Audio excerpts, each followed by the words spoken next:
warahmatullahi wabarakatuh. Perkenalkan, nama saya Nabila Andasa Fitri dengan NIM 1B023029.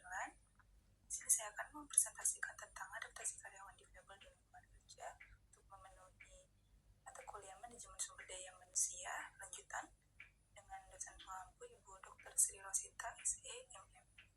Yang pertama itu ada pendahuluan. Karyawan difabel adalah individu dengan keterbatasan fisik, sensorik, intelektual, atau mental yang dapat bekerja secara produktif apabila diberikan kesempatan, fasilitas, dan lingkungan kerja yang inklusif.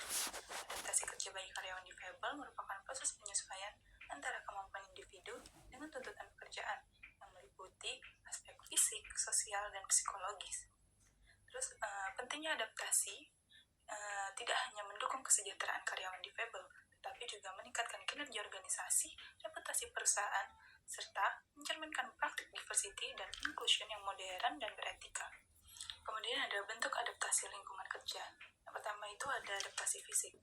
Penyesuaian sarana dan prasarana kerja, contohnya jalur kursi roda, meja kerja ergonomis, perangkat komputer dengan pembaca layar. Kemudian ada penggunaan teknologi asistif untuk mendukung kinerja, misalnya seperti perangkat lunak, teks ke suara, alat bantu dengar digital, dan ada penyesuaian tata letak ruang agar mudah diakses dan aman.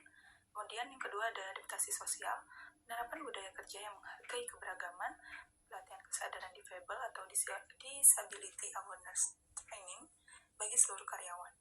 Dan ada program mentoring untuk body system supaya mendukung karyawan difabel dalam berinteraksi dan menyesuaikan diri. Terus yang ketiga ada adaptasi psikologis, yaitu pemberian dukungan emosional melalui konseling atau kelompok pendukung untuk membangun rasa percaya diri dan harga diri melalui penghargaan dan pengakuan kinerja. Dan kemudian kepemimpinan yang empatik dan komunikatif. Kemudian ada tantangan dalam adaptasi karyawan difabel. Yang pertama itu ada stereotip dan diskriminasi. Adanya persepsi negatif bahwa difabel kurang produktif atau sulit beradaptasi ini menyebabkan hambatan psikologis dan sosial bagi mereka. Terus yang kedua ada kurangnya fasilitas dan kebijakan inklusif. Tidak semua organisasi memiliki infrastruktur yang mendukung kebutuhan karyawan difabel. Terus yang ketiga ada keterbatasan kompensasi manajerial. Manajer HR kadang belum memiliki kompetensi untuk mengelola dan mengembangkan karyawan difabel secara efektif. Terus yang terakhir ada kurangnya akses terhadap pelatihan. Kesempatan pengembangan karir seringkali tidak setara dengan karyawan yang non-difabel. Kemudian ada strategi adaptasi dan dukungan organisasi. Yang pertama itu ada perancangan SDM inklusif, yaitu mengintegrasikan prinsip inklusi sejak tahap rekrutmen, seleksi, pelatihan, hingga evaluasi kinerja. Kemudian ada desain pekerjaan fleksibel atau job design. Ini menyesuaikan tugas dengan kemampuan dan minat individu tanpa mengurangi nilai produktivitas. Kemudian ada kebijakan non-diskriminatif. Ini menegaskan tentang komitmen perusahaan terhadap Equal Employment Opportunity atau EEO. Terus ada pelatihan dan edukasi internal. Ini tingkatan kesadaran karyawan lain mengenai pentingnya menghormati dan mendukung rekan kerja difabel.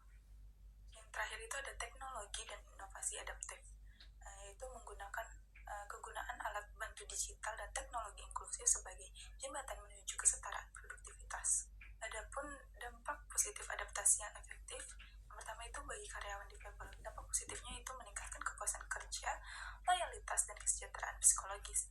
Yang kedua ada bagi organisasi. Bagi organisasi itu meningkatnya citra positif perusahaan, keberagaman ide, dan inovasi. Kemudian ada dampak positif bagi masyarakat, yaitu terbentuknya ekosistem kerja yang lebih adil dan berkelanjutan. Baik, kesimpulan dari presentasi kali ini yaitu adaptasi karyawan difabel di lingkungan kerja merupakan proses multidimensional yang menuntut sinergi antara kebijakan organisasi, dukungan sosial, dan kesadaran individual.